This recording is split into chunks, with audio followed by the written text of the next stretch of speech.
call the meeting to order of the board retreat. I'll hand it over to Dr. Steve.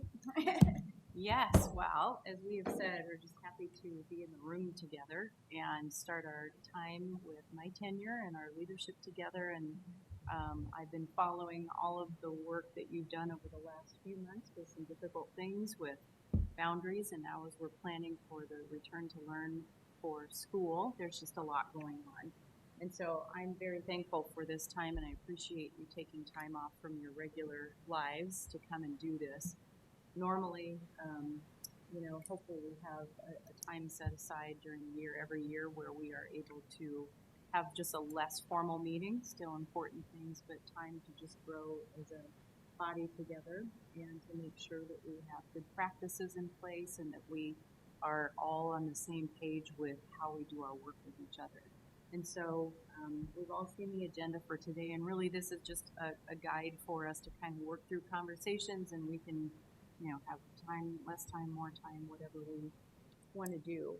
And part of that is just for my benefit too, having a few districts now where I've been, and every place does things a little bit differently, and even our own district here over time, things change and evolve, and so it's just making sure that we're not assuming how something is done, and we just kind of what processes are. So some of this might be really boring for you, but it'll be super helpful for me, which I would appreciate.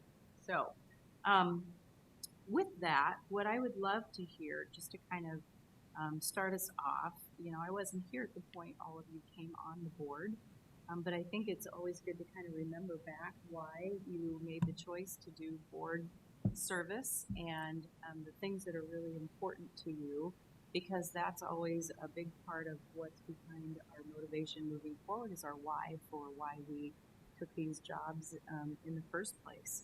So I would love it if we could just spend a few minutes talking about kind of you and the why and what led you to a board position in the first place.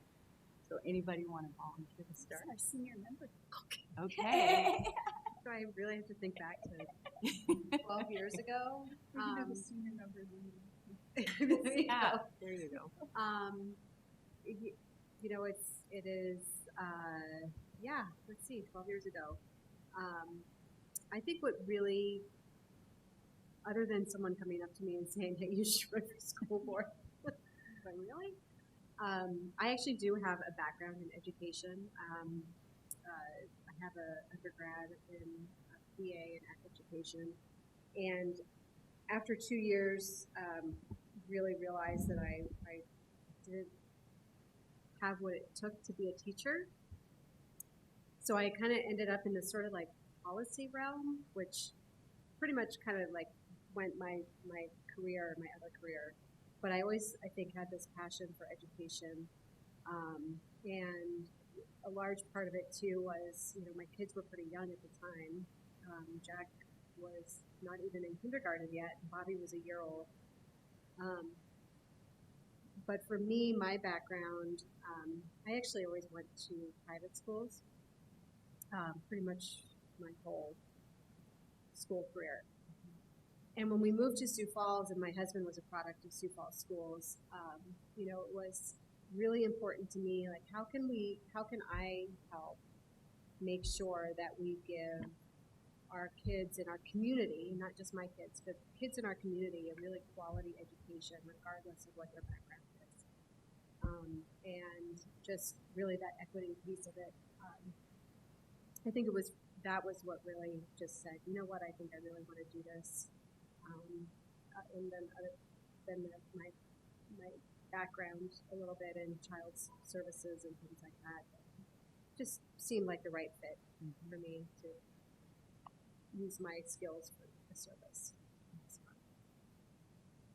So one of the things that comes through from that, of course, still is our focus on equity. And as I look through, the existing strategic plan, it's still very, very relevant. And part of that came alive even more so with the closure and COVID, and how are we accounting for all of our students, and what does that look like moving forward. So I appreciate that, and I'll be talking about that in lots of venues because it's an important lens to have. Okay, newest member. So it's easier for me to reflect back. first and foremost, I got involved because I value education. And there were two women that were instrumental in my life. And those were my two grandmothers who grew up completely differently, in that my mother's mother grew up in Chicago, went to North Park Academy, and from there went on to college and then taught. And she was from a long line of Lutheran ministers.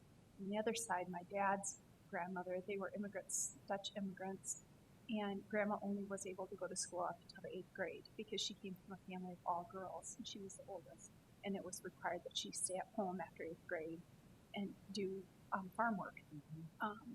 And she was the head of top of her class in 8th grade, and so when she and my grandfather got married and had 8 kids, all of them went on to get a college education, and she just told us how lucky you are to get to go to school. She just reminded us of that quite often. And on my mother's side of the family, to be really honest, it was in some respects taken for granted because that's what they knew, education. But what I would say stood out, and I learned from that side of the family, is the profound difference that an education can mean in the life of a child. Not only is it foundationally important to their upbringing, it plays an instrumental role, but it also opens doors to children that would otherwise not perhaps have opportunities given their family background. So that plays into Thomas Jefferson, and he said, without an informed electorate, democracy will fail. And I see that education changes lives, frankly. So I was given the opportunity to serve as a co-chair of the task force that brought forth the $190 million bond referendum. And it was the work of the task force and the process and the community engagement was work that, as a district, we really all should be proud of. And then that brought us to where we are now with the boundaries. And so getting to give voice to the equity piece and what that means to the new high schools that are starting out, and then those middle schools, and looking at that mix was really enticing and invigorating. And it was challenging. It's challenging when you're looking out for the greater good and you have parents and families that have their self-interests. But I've said that publicly, that we as a board really respected equity and what that means as a starting ground for how the boundaries were drawn. So education, as I said, I value that. It's one of my values, so it really speaks to me, and the mission of the district is something that I really embody and embrace, and enjoy being able to carry that out. In the past, I've also been PTO, president, vice president, about every role. I also volunteer in the classroom at least once a week, oftentimes twice.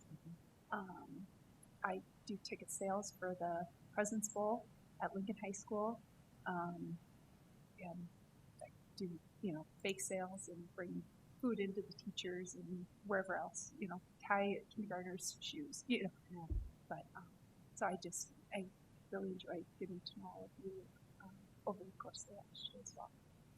So funny how fast a year goes, isn't it? Oh. Before we know it, we'll blink and we'll be sitting in here next year's retreat. Yep. Yeah. Indeed. Yeah. Indeed. With the whole closure piece, and unfortunately or fortunately, whatever we feel about it, we'll refer to that a lot over the coming years. I think all of us got just this little hint at what life would be like without public education.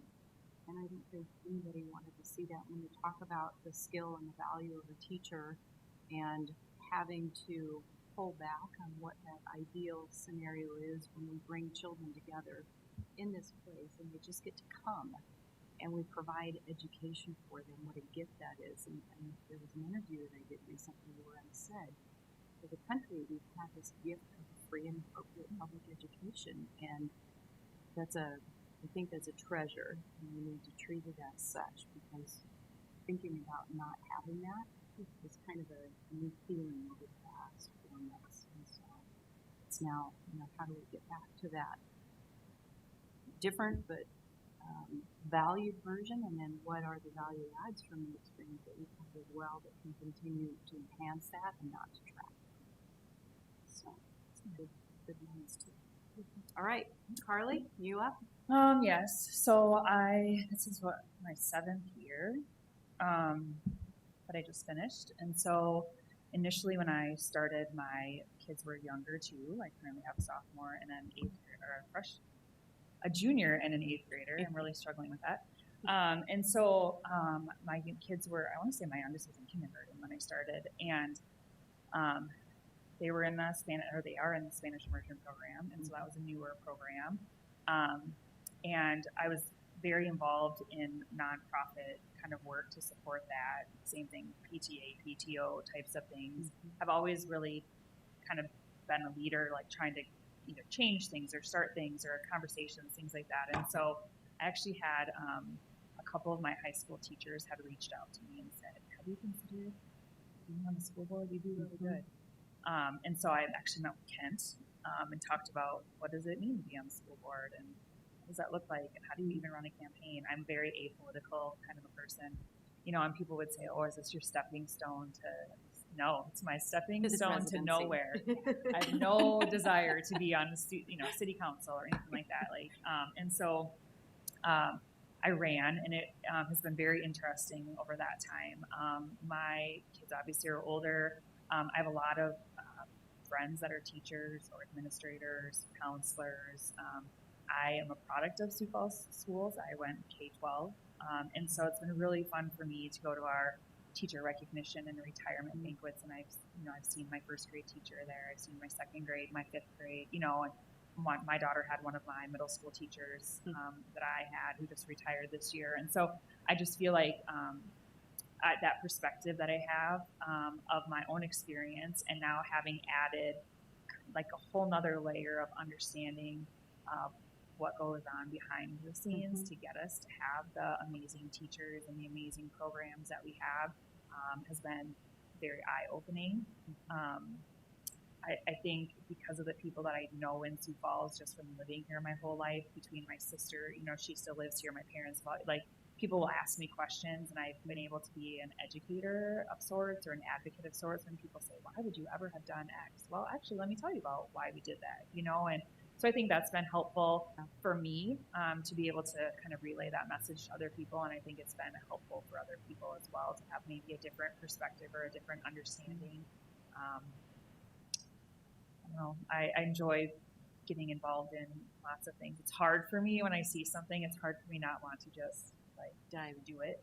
Just let's ask questions and let's, you know. And so it's been a good opportunity for me to be able to do some of that. But also I've learned a ton from every board member that I've been able to serve with, like their perspectives and their, you know, if they didn't go to school here or they work in their real job is something different than what my perspective is. And so I think it's been really good for me as a personal growth opportunity as well.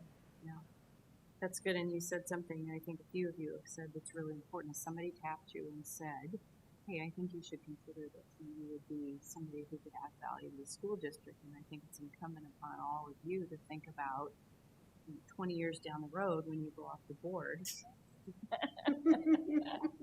who's going to replace you, and how do we help people get a sense of that? One of the things that at some point I'll ask about, because it's not on our agenda right now, but you know, are we as a district doing something like a Citizens Academy or a learn about our district? Because I think that's how you cultivate it. People most of the time don't have an idea of how much time board members invest and the level of planning and preparation and detail. And then as you learn those things and you have that historical perspective, that's really valuable. It's valuable to a superintendent and to a district. And so we don't want, you know, churn and turnover, but yet there's also the reality that, you know, life happens and other things come along for opportunities. And so we need to cultivate that. And how do we do that well? And then I think with that is, what is the evidence of a board member's impact? And I think that's changed over time, where some people feel like, well, I'm going to get on the board because I'm going to get in there and get rid of that superintendent that other board hired, you know, or we're going to change this program and leave my mark. But there's also value in functioning as a governing body and having good governance and good practices and being that bridge to the community and being the pulse checkers of, you know, coming up on decisions, because you're right, you can't make everybody happy. There is no 100% consensus. And for all of us who are, professional problem solvers that we all tend to be, that can be really hard when you know that there are some who will agree and some who will disagree with the decisions that we make. So again, that's why this time spent together is so valuable, because those are hard things, and we're all out in the community, and you are specifically as representatives, and you get those questions. So I appreciate that, and it's another valuable lens to put. Okay, let you two fight amongst yourselves. Which one? Okay, right. I'll go, I guess. So when I came on, my oldest was a senior in high school, and then sophomore, and then middle school. And Doug was leaving, and because I wouldn't have run into him, I thought he was a good board member, and that's what one of the things I really admired about the school board is I felt that all the members at the time and currently, none of them had an agenda. They were on it for just wanting to help. And to me, that's what has made our board very successful, is that no one has an agenda. They just want to do what's best. And we might not always agree on what that is, but that's the ultimate goal. Nobody's out to get someone or, have homeschooling be the option or anything like that where you see others. So that has always been, to me, the impression of the Sioux Falls School Board. I was raised in Miller, South Dakota, which is population about 1,200. It was about 1,800.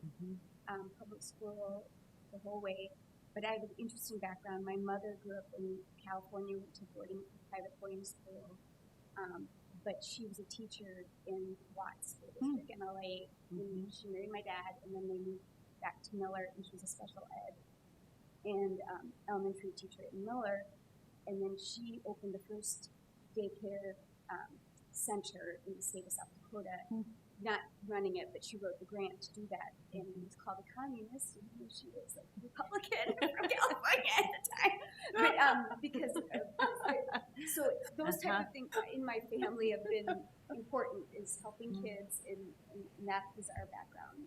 My background growing up, went to college and law school down in Vermillion, and continued on with public schools. I'm Catholic raised. My father is Catholic, and had the question when my kid was going to school, is because Catholic schools are very big here in Sioux Falls. Are they going? It's just kind of assumed. And Mark and I were like, no, they're going to public schools, and because we both felt, A, our schools are really good, and B, I think it's important for a community to have a really strong public school system, which we have, and that we want to continue. So that's how I ended up here. I love serving. I've learned so much. I'm obviously not an education background. I did teach government for 1 semester at USF. But that's it. And that's a whole different realm. But I feel like I love being a student. I mean, my favorite part of the year was always, even in college and law school, getting my new school supplies and showing up, and like getting all my calendar organized. So I love everything about education, what it can do and give hope to our community and our students. It's so fun to hear each of you, and I'm keeping notes because of the themes that emerge. And one of the things that is such a blessing is when you have a board that the makeup is complementary, and that you each bring your unique gifts and strengths and backgrounds and lenses, and it comes together in this body of people who all care about service and leaving a legacy of excellence for children. And that definitely comes through. So, Todd? Well, I really don't care about service. The new Todd. That's why you brought us all goodies here, I guess. Now. Sweeten you all Ran up. into, I called her Mrs. Grogan, my daughter's teacher from All City. And I called her Mrs. Grogan. She goes, really? I've been retired. It's really hard to not call him Mrs. Brogan. That's what she is to me. Yes. My parents were educators. I spent 1 semester at the University of Missouri learning how to be a coach. And after the first aid, coaching a football 1 and 2, and then I seemed to miss geography. I didn't make it. Too busy. So I had to have knee surgery with an old football player in Exactly, I here. was just gonna say that. My girls, my wife talked about going to an alternative school. So I assumed we would all sit in circles, smoking pot and snapping our fingers. But you had to, the day they were born, we had to fill out the application for them to go. And this is insane. But that was a blessing to go to that school. And I always try to bully my way into leadership. I took, at All City, I was we had PTA instead of PTO. And so I went from vice president to president until I had to do that anymore because we were leaving. I started the PTA up again at Lincoln High School. It died. I really tried hard to get that started up again. And the boosters are pretty much the hot thing now. And then same thing with ASBSU and National School Board. I kind of like to go as far as I can. So with my girls going to All City, I realized how great a specialty school can be. And then growing up in Missouri and playing football, I realized how at that period I could miss part of the day to get my knees drained, and then I still got beat. And I didn't want that to happen to kids here. So, and it doesn't anymore. Actually, when I got here, we didn't even have to play. So it's a little bit different culture. So it's just education's always been, we sat and talked about it at home, and it was going to be a TV teacher. Just an important part. That's where I come from.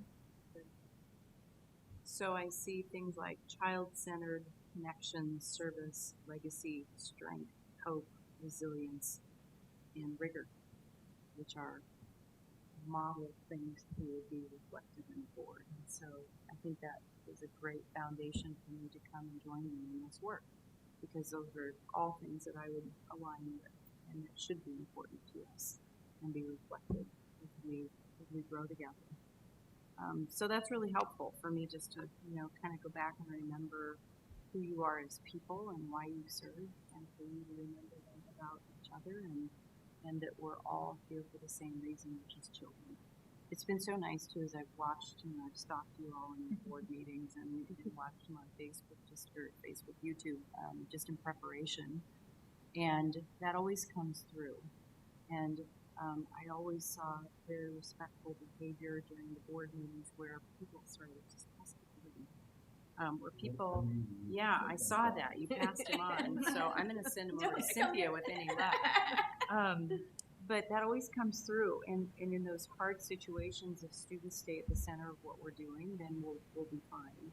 And I think it's always easier to make district decisions with that in mind, because that's the core. And when you get away from that is when you start to have other things that get in the way of good decisions and get in the way of making good progress and things. And at the same time, there's always work to be done. And there are things that I think hopefully we can start to work at or continue working on, or work at it in some different ways, or bring in some entirely new things. COVID is huge, and as you all know, and we'll cover next Monday night, the planning and preparation for this return process, as I've said before, just really can't be underestimated in terms of the time and intensity that that's taking from staff right now, as we really try to put the details to that. And hopefully we make it look somewhat easy and effortless as we communicate those plans, but I think we have to be really mindful of that, and we'll talk about that later on when we get a little further in our agenda about that relationship between kind of the here and now and first things first, and still moving forward with the work that needs to happen. And some of that even with more intensity and more determination than ever before, knowing that some of our kids really lost some significant learning and some significant time. So with that, let's go to our next piece here, which kind of gets to the nuts and bolts of some of what we do together. And so I wanted to just go through some of the things that I would consider communication norms And there may be things, there's an activity that I will do with staff along the way called Keep, Toss, Refresh. And what are some things that we want to keep that have worked really well? What are some things we want to toss and get rid of because they aren't helping us or they aren't efficient? And what things maybe just need a refresh or, you know, kind of a commitment maybe for how we do best practices. And so one of the things is kind of those levels. There's how we communicate the board and the superintendent with the community, how we do board member to board member, board to me and to district staff, and then all of us out, you know, with that community facing piece. So I just want to work through those. And if there's questions or discussion or things that you want to bring into the conversation, please do. So first is board with school district, and that's a little bit repetitive of number 4 there. I see it kind of adapted things. So are there some things that you would want me to be aware of or expectations or norms for when the district is communicating out with the community? My norm would be if we are sending a message out to the community that board members have seen that message prior to it going out and are aware of it so that when you start getting questions and communications, you've already seen it and you know what's happening. Tell me about that. Absolutely. I mean, I think that that's super important. It was a realization for us recently, with our boundaries that, when new scenarios were sent out, parents were sent a text and it hit us about a week or so later. Todd never got that. Because we got him as parents, because we all still have kids in the district, but Todd's girls are grown, and so I think that is really, really important. I think that,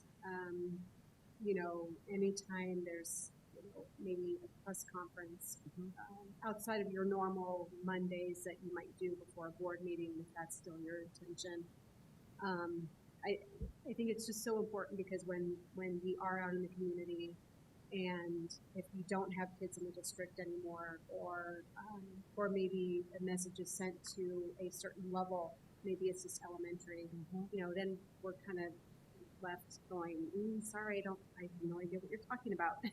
And it kind of makes us look stupid, or at least not informed. So we get caught off guard. So I personally think that that's really, really important thing to, if we could keep that up. There was a time where we were doing that, and then I think it kind of got lost. So sort of like a refresh. You want to put it that way? There's a few times I butted heads with Dr. Maher at this exact point. I had a parent that's in my office come up freaking out about an incident. And I asked him why we didn't know. I saw him online before he had sent it out. And a comment I didn't appreciate was, you expect me to let you know, and the parents know, and the media know? Yeah, I do. And we're elected. And so if a parent comes up and asks me a question about an incident in school that I don't know about, shame on somebody. But we need to know that. So those kind of critical incidents, I would say, what in my past we would characterize those as lights and sirens incidents, or something that may get out in front of us in social media. Which, so there's a difference, I would say, in what I would typically notify the board about if it was a planned drill versus an actual lockdown. This is an actual schooling at a lockdown. Something happened Okay. with the kids. In the neighborhood. And Yep. stuff, And it turned out to be not a big thing, but it's in the Argus website. And a parent comes to me, I was putting on a sales meeting, and I'm asked about it, and I don't know. I think that would align with what I would typically do, so that wouldn't feel abnormal to me. So I think that would be easy to make sure that gets back in place. What makes it hard for all of us is the rapid pace of social media and how quickly things get out. And I don't have a read on that here. My guess is it's pretty fast. Yeah. But I would do my best to make sure that we get that to you quickly. And with that, kind of is the other practice with knowing where I will put that. And so I think I would always be emailing your school district emails, and then if there are other preferred emails for things that you want to get faster, it would be a both and not an either or. Would that be how you would all That'd be my expect that? preference. Yep. Because I think board business for sure needs to go through board emails. And then I also know when you're sitting at work, if you're allowed to, I know some people aren't allowed to get, other things through their work email, so I want to be respectful of what's, acceptable in the workplace. The other thing that I would do is, if I can, I would send you a quick text. If I do that, that's with the understanding that we can't have a meeting, and so it's with no response. And I would typically say, no response, informational only, incident at, or please be aware. And then I would still probably send you that email. And Would that be expected protocol? Okay. And even like when Deanne maybe sends out a press release in response to an incident, if Mhm. we could be on that media Mm-hmm. protocol list, because then we are seeing what they're saying too, Yeah. in case we are contacted either. Yep. Like that. I would lump that in Yeah. with this. So Yeah, I that'd would agree. My typical practice has been this press release is going out. If it's something we have to get to fast, you might get it fast and it may come on the heels of that, but then you've at least had it to refer to it. Exactly. And most things aren't that fast, but I will say with the COVID picture, that's changed a few things in the timing of things, but you can do that. And I think, and Nan wouldn't, this would be your experience, but when we had the superintendent prior to Dr. Maher, I feel like we would pull every single minor. Well, there was history with that though, Detail. because Yes. there was a time where we were getting stuff, then there was a time that we weren't, and then we requested that we get stuff again, and so then we got every Yeah, I mean, A flood to come Well, on and last that's- meeting. anxiety. Yeah. Punishment. Right. Holy Yeah, cow, what is it going, was- you know what I mean? Yes. So I don't have That's any the desire to go back Yes. to that, but I have a desire to know, and I get that there's some things that are a need to know, but if even little things like we have, a student that's involved in a car accident, and there's Right. a death at a, That would- Yep, that like- would be important. yeah, so, yeah. And I think if I was to guess, which I don't know, my guess is if we go back to that kind of period of time, that was when social media was starting to kick up, and you probably started to have as board members more people putting things out without you knowing it. Then you go to the other extreme, and now we're kind of used to the norm of, oh yeah, it's going to go to social media. There Yep. are some things we just assume will, and other things that maybe we can preempt a bit. So, all right. Well, I think we'll aim for all that, and what you'll need to do is let me know along the way if we're hitting the mark or not, and if it's a change in practice for people here, I'll ask them to do that, but it might take them a little bit to learn better to adjust their systems. So, good. It came over to you. I know, I was like, Good. seriously, Yeah, dear. send it on over to Carly. That's good. The other thing with that, let's go to number 2. What's been your practice and your protocol just with communicating one to another? Is the assumption that if it goes to one, it goes to all? If it goes to one and it's just a, hey, what time are we meeting? And, 5 o'clock, that's no big deal. Have you had kind of an established norm for how you all communicate with each other? An observation that I have from the newest number, Mm-hmm. and this is up to how you all feel to if this will work. If we have a staff member here at IPC, so if one of us has an email that needs to go out to the group, that we can send it to that point person and they can send it out to the group, as opposed to me sending it individually to Todd, to Cynthia, to Carly, to Kate. It may be a nice way to align communications that we just intuitively know, because you can see that all the members got the correspondence. Perfect. Can't all respond back because of open meetings, but at least we know that we all have the same information. Received at the same time and Yeah, and I think that's what the layer is that goes under that. And my typical practice would be if Kate emails me a question and says, can you find out the average enrollment over the last 5 years? And I would probably know why. I would probably CC that response to everybody. Board members, I received a question and it was regarding this. This is information that would probably be helpful for all of you. Here's the information. And you can either file it or delete it or whatever is helpful. But my philosophy has been if it's beneficial for one of you, if it's information or something you need to know, then it's probably good for everybody. Now, if it's just a, hey, I met this person, they'd like to meet with you, I'm not going to send a CC to everybody saying, this person thought I should meet with this person. I thought you all should know. I mean, that's ridiculous. So maybe what we'll try and do is feel our way a little bit on that one too. And if it feels like too much, either we can say too bad, it's all been things that you all need to know, or it's, yeah, we didn't really need this one, but this one is really important. We can just We all kind of know different people that's the same. So when you get a question about, well, Carly was telling me about, and I've got no idea what this is. so helpful. What the deal was. all right. Good. Or Again, that- my normal practice. It won't feel weird to me. Or if there's a point person outside of you, I don't want to, Inundate you. Yeah. Yeah. I don't know if that's complicate something matters Andrea for could you. help with, or Andrea or Bev, or Yeah, just I think a either of them are dedicated that staff people member too. that would know if I said something that I felt was important that all members get. Yeah. I could And send it to CC that me as well. person, Yeah. CC you, hey, can you send this out to the group? And if you CC it, right, if you're happy on it also, it's like, Yeah. well, I'm not sure if that is, or let's talk about Who said this. that? I don't want this Phone going call. out. Right. Bad exactly. idea. Yeah, right. I mean, I'm putting a lot of faith in my other board members, but I do think they're competent people that would know whether it's germane to the group. I have not yet figured out the complete interplay of Andrea and Bev.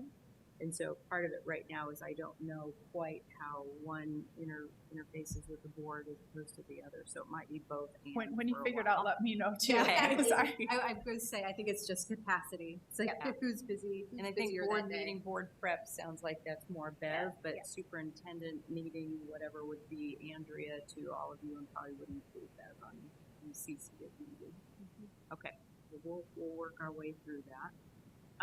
Then my next question, I mean, it kind of takes care of that with board, with superintendent, is I need to know what norms are for how you've communicated with people other than me here in central office. My normal protocol would be it would either go through me or would be sent to probably just cabinet role people, but would copy me on it. And part of that has been so that Todd doesn't email Dr. Nold with something that would take a half day's worth of running around finding information, doing, and then nobody else knows about it, and then I find out from that person that maybe Todd asked for information that should be for everybody, or would be something that, rather than that individual board request is something we either fold into a meeting or into an upcoming committee, or, we kind of say, where does this get positioned?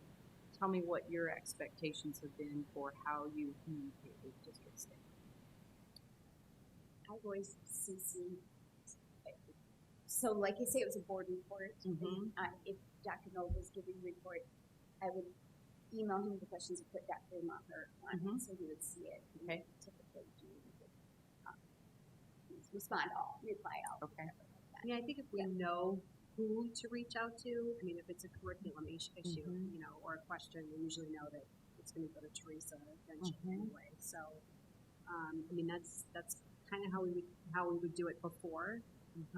But if I would certainly say if you had a preference, we can certainly follow that. But I think the idea is to, again, we don't want to inundate you with these questions when we know, Jamie could very easily answer that, or Teresa could answer that, or whomever.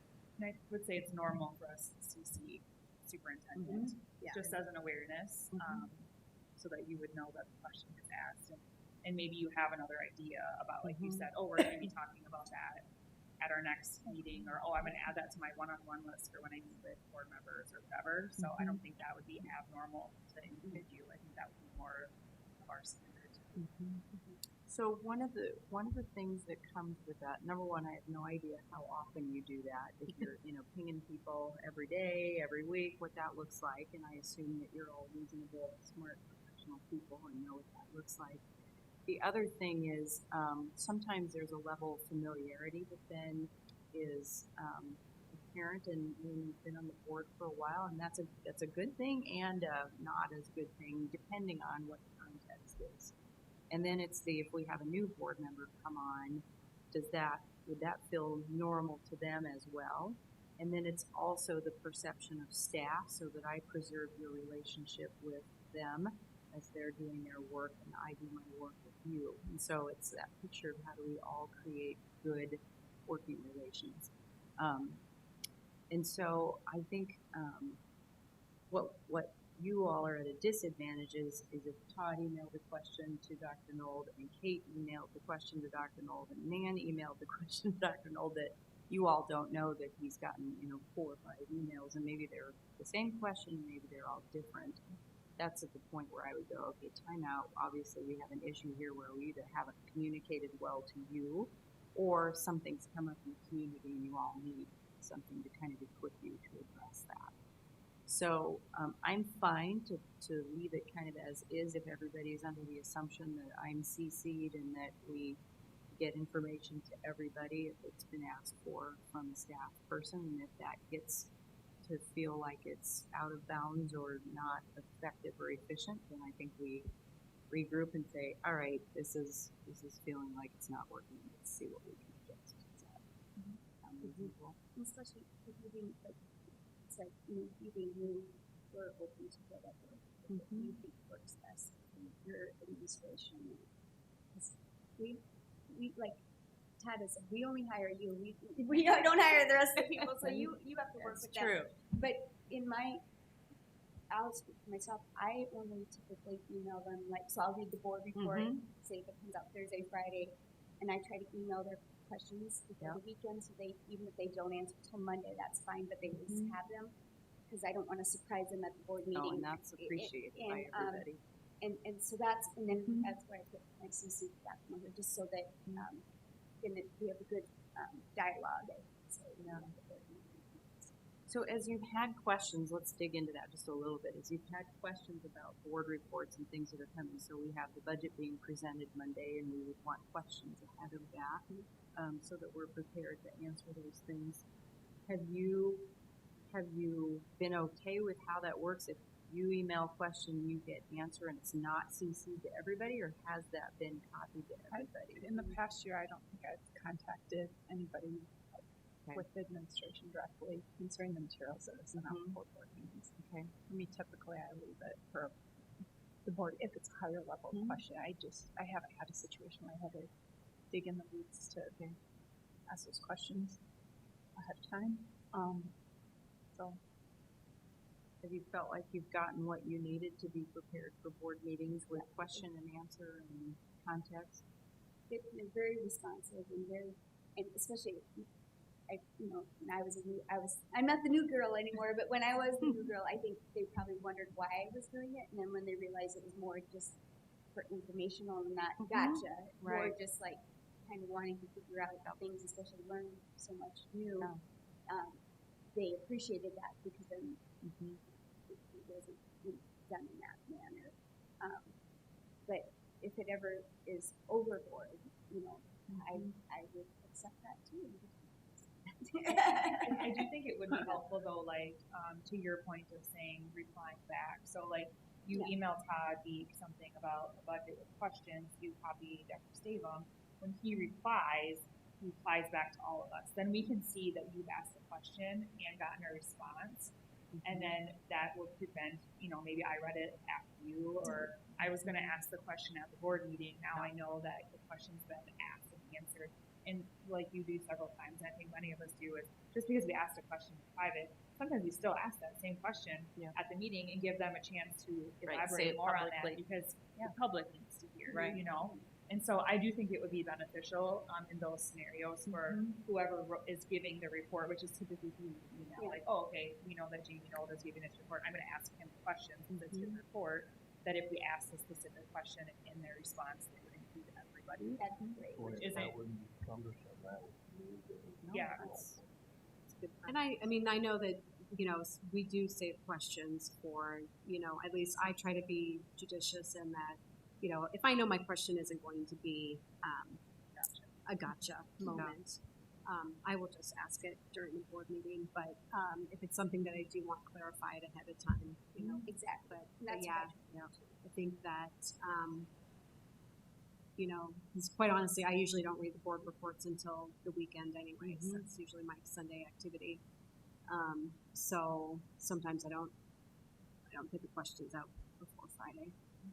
And that's, there's a reality to board service, and we'll talk about that kind of in meeting norms and preparation when we get down. I think all of this is a really good discussion because what we want to do is equip you to ask good questions for our public to understand things. And sometimes when we provide those, informational pieces in preparation for the board, we may not catch everything, and you're also looking at it through the lens of a community member and how others would be looking at that, or questions that your constituency may have for a given topic or, items on the agenda.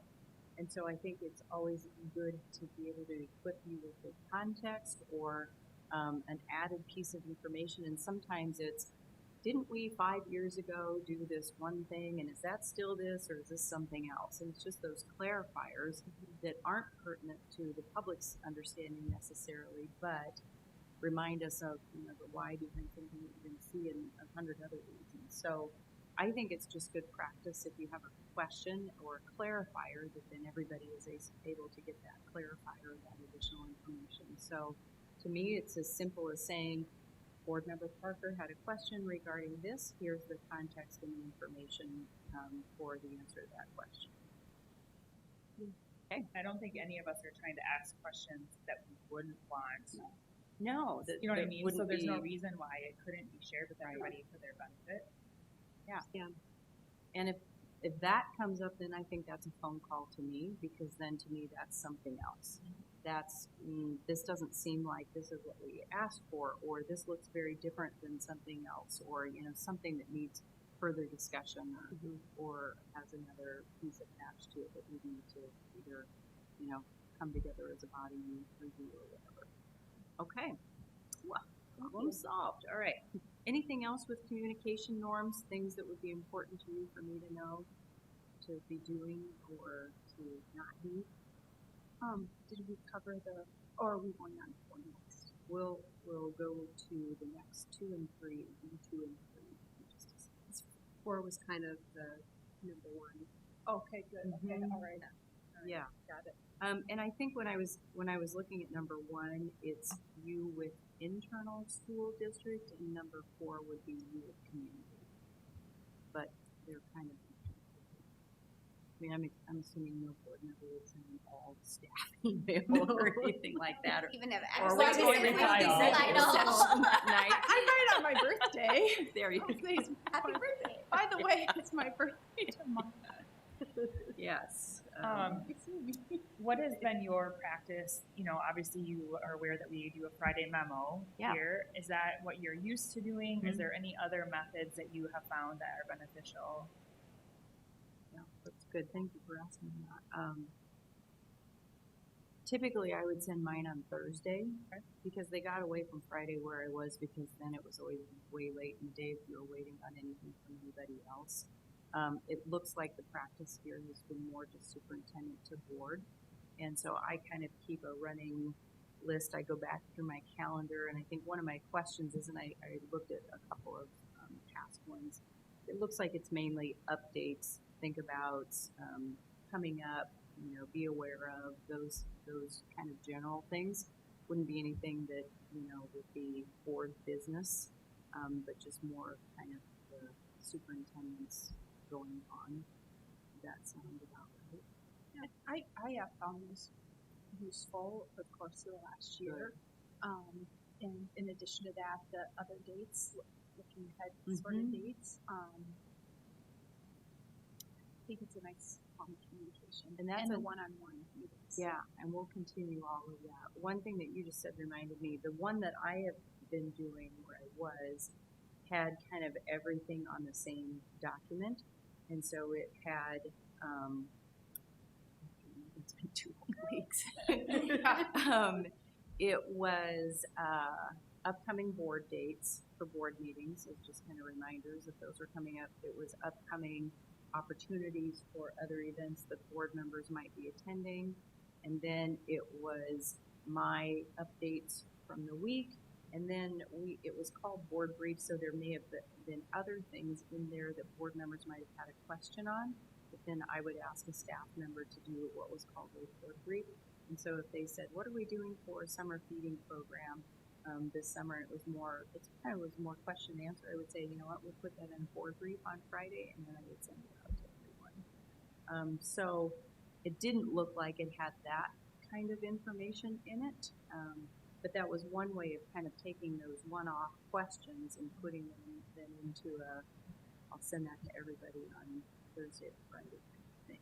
Then every now and then I would attach an article, or I would say, you may have seen this article in the news, or this is something to pay attention to, and legislative season was going on, or, take a look at this hearing and start at 10 minutes to see what was said about, those kind of things that were just tucked in there. I do kind of like having our separate dates just because it's super easy to just look at. But I like the rest of kind of what your format was. I think it's beneficial to have like a board brief, type of a Q&A, maybe topic of the week type of a thing. I'm sure you guys do too on social media or your Google or whatever. You'll get different educational types of articles. And I like to read those to see what other states are doing or what other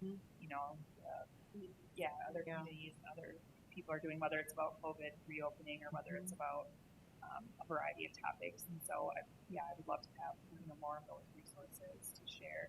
I do think, and that maybe it won't be as frequent for you initially, but I think as you start, traveling for this convention or whatever, I think even like your calendar type of a thing reminder, because you might tell us that.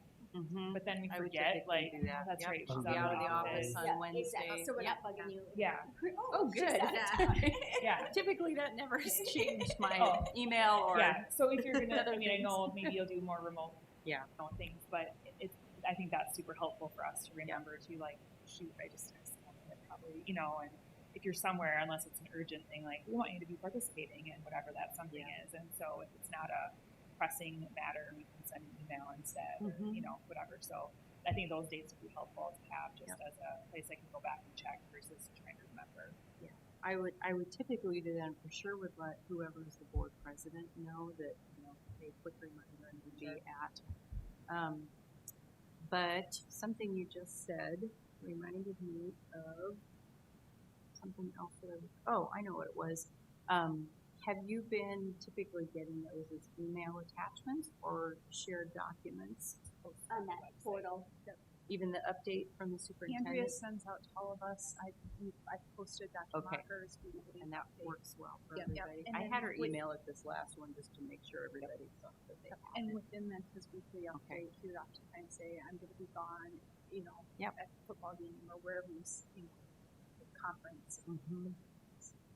I'm not going to the NFL game. Good thing. Yeah, so, no, I will typically do that. If I'm going to be out of the district, for sure, board president. We don't need to know what you're doing. For the Yeah, weekend I unless don't you mean wanna- that. Yes, On Saturday, I'm doing laundry. I'm driving to. exactly. No, that's always good though, and it helps me too to know if you're, out, and not available. Yeah, if We can't can all respond go or at some something. point, Yeah, right? Exactly. I'll make sure to start setting my district life. Yes. Some calendar updates.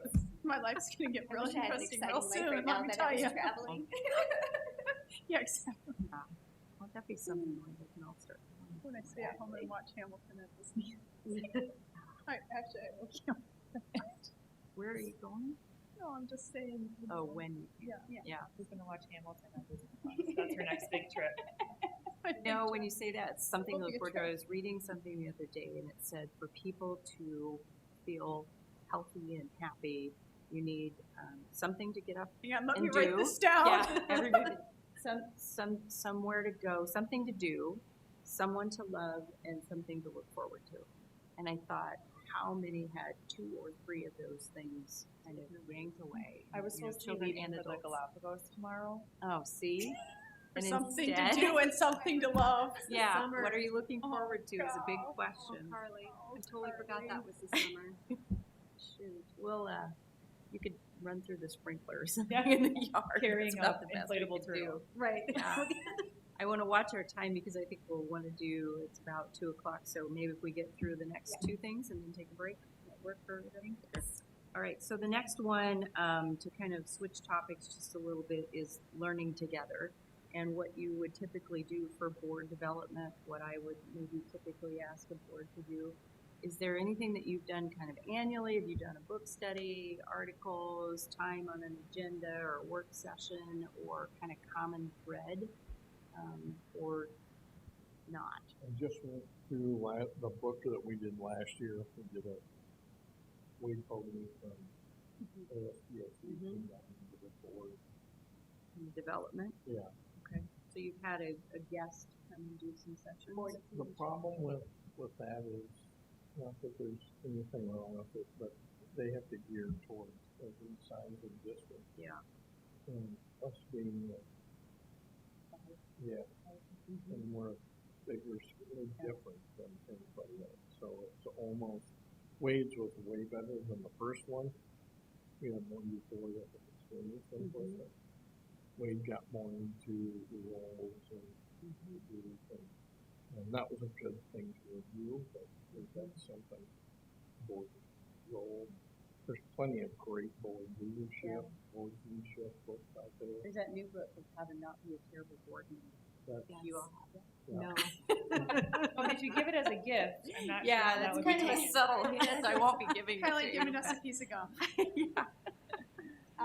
Have you done that at a typical point during the year? Like you have a yearly time when you Like we set did it aside during a- this. we did Wade's at this time. Okay, Yeah. so But kind she of was your on, annual you were on the retreat. board already, so it was right after Leanne got sworn in. Okay. So, and things that we've done in the past, even before Dr. Maher, Dr. Holman, we did actually have, she would give us a book, maybe not every year, but every other year. And, but we never really discussed it. So it was, here, I think you should read it. Edifying, but not Yes. required, not homework. So I think that follow through was lost. What we've really the largest opportunity we have to learn is NSBA. Sure. And last year we had did we do it during the June meeting or we did it shortly after our trip? When we all came back and we reported. Did kind the of work- reported the out, work but it was session, also wasn't it? it was like this is what I got April. from Work session. these Because that's what sessions. Tiffany. When she Oh, yes, she came, beat yeah. us up and then after the work, we had somebody that was kind of beating us up on mental health. And we all took classes on, Social and so emotional we learning. came back and talked about that, and she actually went on Facebook and said how impressed she was with Aw, the that's good. board. I'm hearing there's 2 parts of it. There's board development in terms of leadership, the governance, and how the board operates. Yep. And then I'm also hearing the other piece of what's appropriate or germane that a district may be going through, what's relevant to today. Yep, I think those are absolutely the 2 strands I would see as, And the other, things to consider. ASBSD last year, their summer, which I now saw is going to be all online, they had the gentleman from the Department of Ed budget, and he was really good about, and I had studied the budget before, but the way he taught it was really, really good. And, you probably all know it, but I just thought it was very helpful. Even just a reminder of how the budget is developed and how the state works with that, because so many of our legislators don't even know in our district. So that was really helpful. I found to learn that. That could And be the an other- interesting a work session to Exactly. bring him in. Even and for the just- public to, right, participate and listen to this. And the other reality for our school district is we're really a regional player here. Mm-hmm. Most definitely, we play a large leadership role amongst the rural schools Mm-hmm. throughout the state of South Dakota. They looked at what, including the Secretary of Education Mm-hmm. at the state level, would turn to you just to see what we're doing. And I would also say I get questions from parents from Sioux City and off. Mm-hmm. And, People are interested, and I think you characterized it really well, ma'am. Is there's how do we continue to do good governance work, and then what are the things? And I typically have provided things or worked through kind of staff development, if you will, with boards that are usually connected to one piece of a strategic plan, or it's a district initiative. So, if the district was embarking upon, social emotional learning is a good example. If that's going to be kind of a new thing, many people may think they know what that is, or you've had a version of it in your workplace, or if it's equity work, that looks different by workplace or by area. And so some of that just helps us get on the same page with what it is the district is learning, and it's just learning to be able to speak to things in the district. So I'm open to any of that, and I think if we look out on the calendar here over the next few weeks and say, where do we want to position some of those opportunities? Do we want to devote time in a work session every time, quarterly, a couple times a year? There's a retreat in the summer, and is there anything kind of mid-year in January where we do a half day or something, and where we just kind of keep an eye on the learning and the growth of the board with the district is a good thing to do. Like I said, COVID is, like this to all of our noses right now. And so I think if I gave you all a book, or, I gave you one article for today with fear and trembling, because I don't have capacity to read a book right now, or an article, so I think we have to be wise in how we do that, but I also don't want us to let those things go that are just good practice. So, And I've always looked at NSBA as being an opportunity for us for professional development, because what we're doing here is professional. absolutely. And so Yep. to be able to educate ourselves in that way is just extremely important. And being able to come back and discuss the things that we learned, Not just the classes are helpful, but the interaction with other boards. Yeah. Being on ASBSD, that I've made some great relationships. And I can call and say, hey, kind of what we do, what do you do? What is ASBSD? That's a new acronym. That's School- a School Board Oh, okay. What's the A? Associated School. Associated they School could be Boards association. Okay. are you used to I got too many acronyms Yeah, in my exactly. head I can't now. I even had imagine. NSBA, Took me about AS, 2 or 3 years to figure out NSBA, It's not ASBA. DSD, AASA. okay. So, States. yes, Board that Association. makes Board perfect sense. Okay, so what I think then I'm hearing is a yes, and then maybe we just need to spend some time in the weeks to come just thinking about what that looks like given this year and some other pieces And we'll it talk sounds about. like fall is busy, and we have the return to learn and lesson. And then spring we go off to a conference. We hope so. So maybe there's something in the doldrums. In the midst, yeah. I know one thing that we've talked about is our work sessions. And, we always have it first Wednesday of the month, and I think they're valuable, but I feel like they've been less work, more presentation to us. And then, yes, we can ask questions, but Seems like just we like a don't board really report. have an opportunity to have conversations and discussions together. And so, not that I want to do away with all of that, because I think there is some value, but like what Kate just said, it almost feels just more like a longer school board report that we could have gotten at a meeting. And so if there's a way that we could use, whether it's we designate 15 minutes of that time to have a conversation about an article or book or Mm-hmm.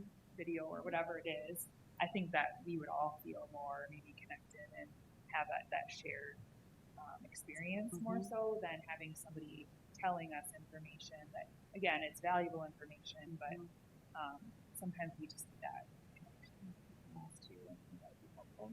And within that work session, oftentimes we don't even see the presentation till we're in the meeting. So if we even had a day ahead of time to kind of review it so that we could have, Formulate some questions. formulate and Mhm. make sure, Well, again, I mean, they've, to me, this last year, they felt more they've been board reports. Mhm. And so, again, we're at a disadvantage to our Monday board reports because we're not giving them to us, the weekend Right. before or the Friday before. So, yeah, and I don't know, how did you run work sessions in your district? Well, we've nicely gone on to number 3, so that's Sorry. good. Okay. No, that's perfect. It's perfect. But I just want us all to kind of go there. There's a few things that I'm thinking about with that. And number one, I haven't kind of gotten the rhythm of things here. That I'm not having any board meetings until today with all of you. But I think there's a distinction that should and could be made between formal board meetings with action and work sessions that are designed to have more of the discussion and the work around and what comes to a board meeting for a vote. And I also think there's opportunity in those for, a portion of learning or something that is a learning component that adds value to the discussion of whatever it is that maybe you're covering. What I know in reality when we talk about the timing of getting materials is a conundrum that I think every district I have ever been in struggles to get those out ahead of time because people are just working on so much. And right now with, everything, I will commit to working on that and seeing what is kind of the timing right now and can we adjust that. We just did some of that where I was. I've had a number of different scenarios, none of them good or bad, just different. Sometimes work sessions were only as needed or only for specific things with budget and budget preparation or like the boundaries process, something that was kind of that big thing. When I sent you that article, there's the complex and there's the complicated. The complex requires a work session or multiple work sessions. So some of those were just as needed. Some of them were regularly scheduled in former district. They'd kind of morphed like you talked about with things encroaching upon that work session and then not having enough and then having to schedule them and then it felt like a special meeting, which they were not. And then people would go, oh, why are they scheduling a work session? And so we went there to just having a regular schedule, kind of like we have here, and it was every other week we had 5 o'clock work session, 7 o'clock board meeting. Well, then COVID happened and that went out the window for most of that rest of the year. And so some of it is what's doable for all of you in your real world schedules, and if that is working, what's realistic for frequency, time of the day, and traffic and all of that. Some of it then is just needing to maybe fine tune what the purpose of that work session really is, and making sure that we schedule or work into the agenda the opportunity to have discussion and question and maybe how we frame it up. And it sounds like maybe it's been encroached on a little bit with the presentation factor as opposed to the really kind of working through it.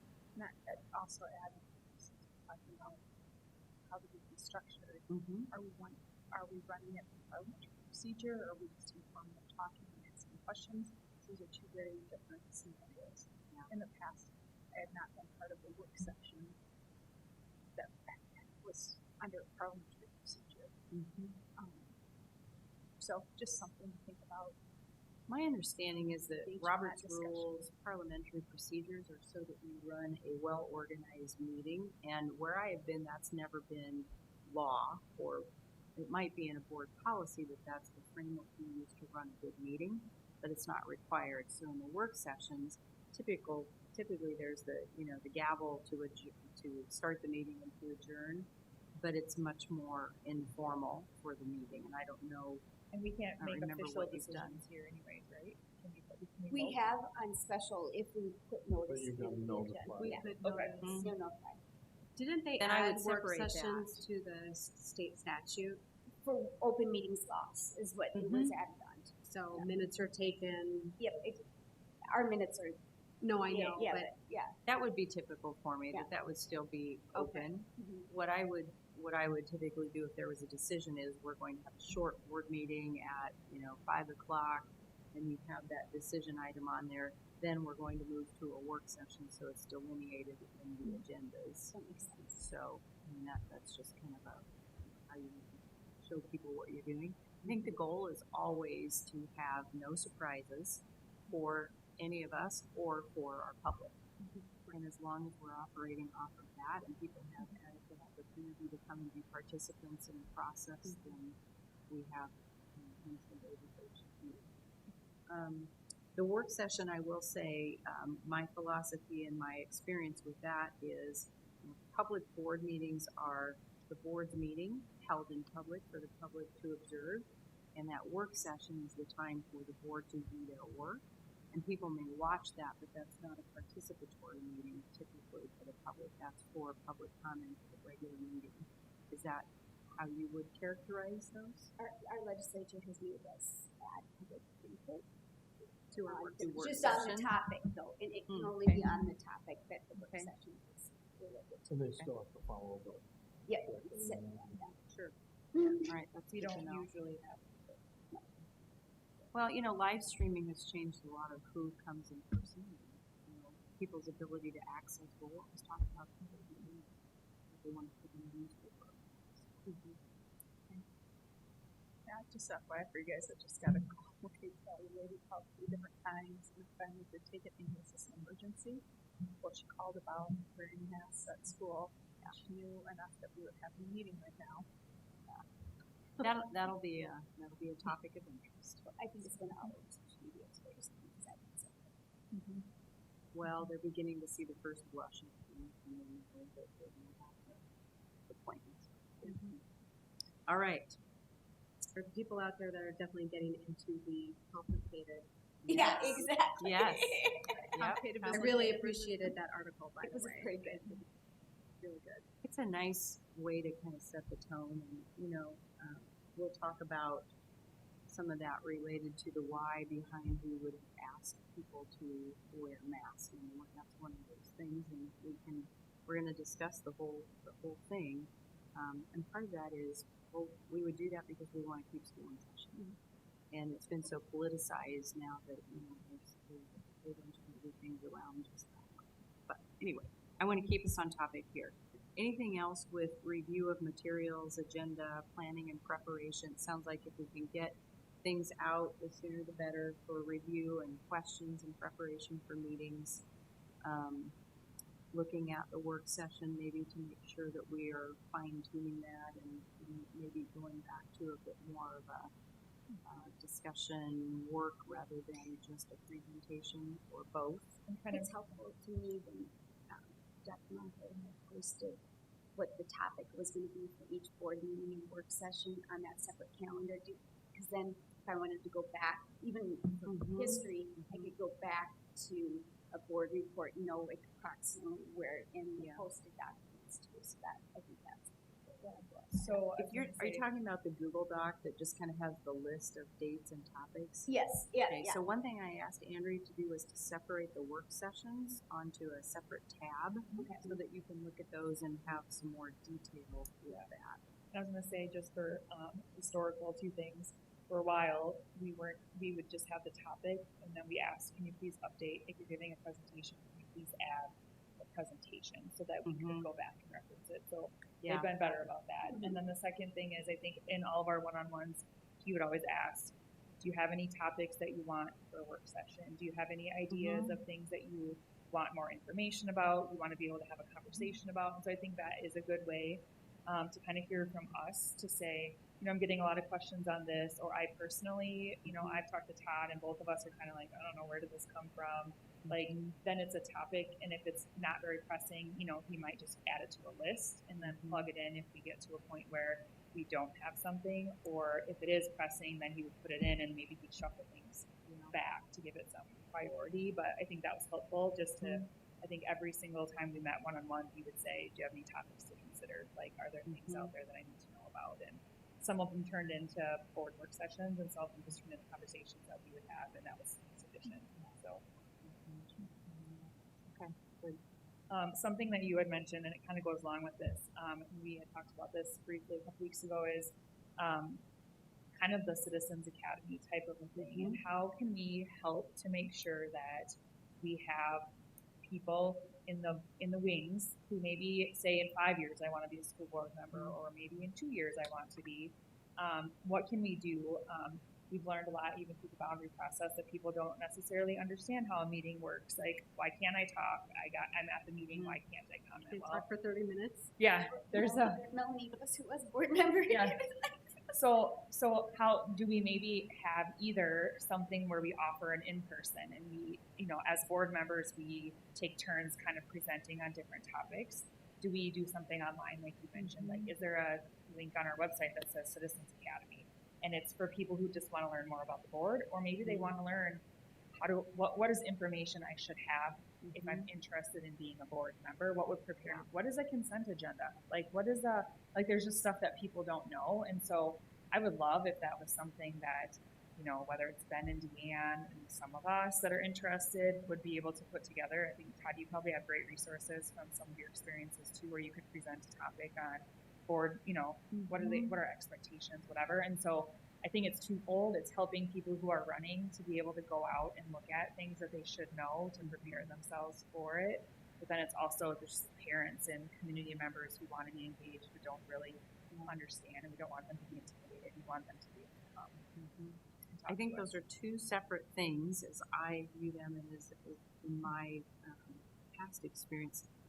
Citizens Academy, I don't know, I'm guessing Sioux Falls probably has kind of like a Sioux Falls leadership or a get to know Sioux Falls cadre of maybe what they offer to people new to the community. Many cities Chamber have that. Yeah, offers Chamber that. doesn't. Well, there's leadership Sioux Falls, Yeah. but that's really hard to get into. And you have to be pretty well established in the city to get into it So already. what past district did was it was a fast growing district. There were schools being added. We had a really good, still strong, supportive community, even, with Vaughn 60-70% passing. And so what we found, though, was that pockets of the city that were aging out or that were changing over quickly just didn't know our school district because they were brand new to the community, or they hadn't had children in the school district for a long time but really wanted to stay connected. And so we put together, just recent district did it as learning lunches. That was a little different model than Lincoln, that did it with a cadre that signed up to be part of, I forget if it was 6 or 8 different opportunities. They would come, they would have supper, they would do a presentation, and each meeting was held in a different location in the district. So you got to go see the cold storage of all the food and to hear how distribution works. Or you got to go out to the new career academy and see how things work with high schoolers and schedules. And so it was just a really good opportunity. And then with each of those, they met people, they met each other, they came to understand a lot more at a little deeper level about the why behind things. One really small example is school supplies. Well, why doesn't the school allow supply lists in all the schools? And why can't I get my stuff at Target? Well, you still can, but the district a long time ago decided that they were going to provide school supplies for all kids. And so here's what that looks like in the classroom. I was like, oh, well, that's a great idea. So it gave people an opportunity to ask questions, get context. So there's that. Then some school districts, if you go to the webpage, have a very specific thing of, are you interested in being a board member? And I think we could put together some really nice things about that, and what is a board meeting, and what are the components, and how is an agenda formed, and how do I find out more if I'm interested in doing this stuff. So I think that would be a great project for the board to consider if that's been a need or something that you've identified or want to identify moving forward. And it just, it's there for people who want to go a next step, and then from there, you know, you can do some other things. But I know I've seen, I can't remember what districts, but maybe it was at an MSBA meeting, Mhm. but saw like board members put together little videos Yes. that, YouTube that they had up on their district website. So we even talked about having, how do you address the board? Right. There's one SBA section that shows the board. Yeah. Just saying, here's how you wanna come to a board meeting, here's what happens. Here's what you need to do to talk, or if you wanna listen, here's what you'll do. it's a great template to follow for sharing your ideas. Maybe, Come 5 minutes early, make sure you sign Sign up. with them. yeah. No, I think that would be great, and I think that that's something that you're all interested in. We could easily. Okay, good ideas. Anything else with meeting norms, materials?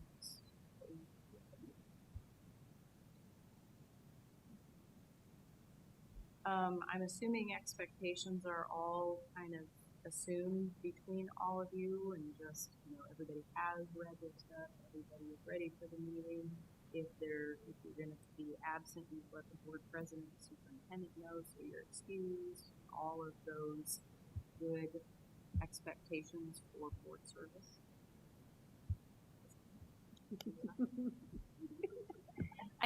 There's such a balance, because there's this that's very important, but then you all have your lives too. And there's the reality of getting across town, and there's the reality of the weekend that you have that you didn't expect, and you thought you were going to read before materials, and then your child was throwing up or whatever it is, So I think we all have to provide accountability with each other, as well as grace, and that blend of it as we then do the work, because it's not easy for anybody, and you're getting paid a lot. I know, but So much money. that's the thing. For All I could think of volunteerism, when think you about the said work time it session is. and board meeting the same day, because it goes I know, exactly. right on my wall. Erase that. Bring coffee. I just thought of something that I was going to say. Was it? No, it's Communicating, no. maybe being absent. Just something to remember too, which you kindly came today, but we try to really correspond our meetings with Southeast as well. And so when we make a change to a time, usually it's our work session that we try to tag on to their board meeting. But I know they're going to have to make some changes in September, and we might look at, so just another kind of detail to think about. We have tried to piggyback those just because we're all here already. And then we have also tried to make them a little bit later, so that if staff at Southeast had wanted to come to a meeting, they wouldn't be in the middle of class and feel like it's not an accessible thing for them. So that's why we need to have theirs at 4. If we had to bump, if we want to have a longer work session, they're usually very gracious to work with us and say, okay, we'll be 4:30 here or whatever. Or we start our work session Early, yeah. So. Yeah, over time, when human beings are together a lot, everybody develops, kind of perceptions and realities, and hopefully this is a good reset. You'll have pet peeves with me. I'll probably have pet peeves with you. We get through that by talking about that with each other and saying, all right, I need to get this out on the table with you, because otherwise it's going to fracture a relationship in some way. And so we all need to do that with each other so that we keep moving ahead. It's harder to do that when we have cameras on and people watching and things. So some of those are private conversations, some of those are with each other at the table. But we all need to be collectively connected with each other now to keep going on and on. So that's good. I remembered what I was going to good. say. So we were talking about board expectations. Yep. I think that the new board member orientation looks a heck of a lot different from when I did it to probably when Nan and Cynthia have gone through it. It was like a day and a half for me of meeting with Dr. Homan and several administrators, and tour Fire hose. tour around the district, and I think it was a little different with Dr. Maher. Maybe it was even different when Carly's looking at me. Here's your like, binder. okay. Go. So That's what I got and said you can, if you want us to set up a meeting, discuss. so I just took it upon myself to meet with, and I'm still on the list with COVID to meet with the Yeah. various Yeah. principals and get in the building. So that's just something, I mean, obviously I know you would love for us all to be on the board for, 20 more years, Yes. but, that might not necessarily be reality. So just thinking about what that orientation looks like. We talked briefly, very briefly, just is there a good solid handbook or does that need to be updated and are your practices and things well laid out for somebody else to kind of come and get a good sense of what it is? Andrea was gonna pull that out for me, but I don't know when it was last updated or, The C board handbook, you have it listed here under C2B. thank you. Yeah, It's just the board policy. that was potential project. And she just showed it to me because I think it's so big that if she had to print it out, I mean, it was basically the policies. Yeah. of all Peggy. of the policies. And she said, if you want me to print this out, I can. But I'm like, Yeah. I'll just go online. It's all online for the person. But I agree, onboarding to me would be a series of things, with kind of a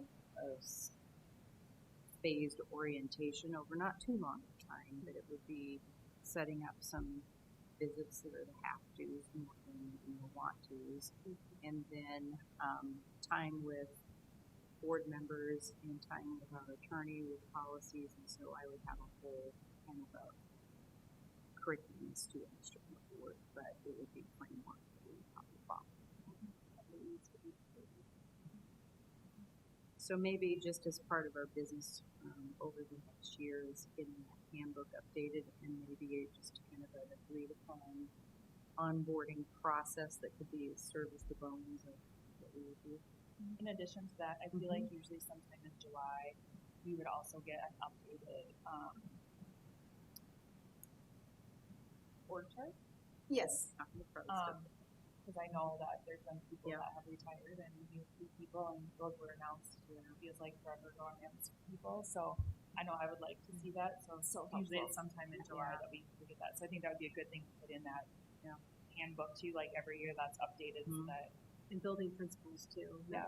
not just admin, but Typically, I would do a district staff change list to the board that would say this person is now here, this person's here, and it might be new or it might be that they moved from one location to another.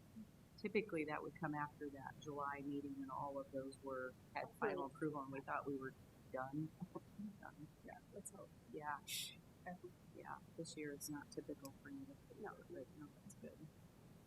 And I'm not changing any of the org, so Right. I haven't moved people. That's more of a structural, I move this person to doing something different. All right. Let's go changes. Hey, are you ready for a break?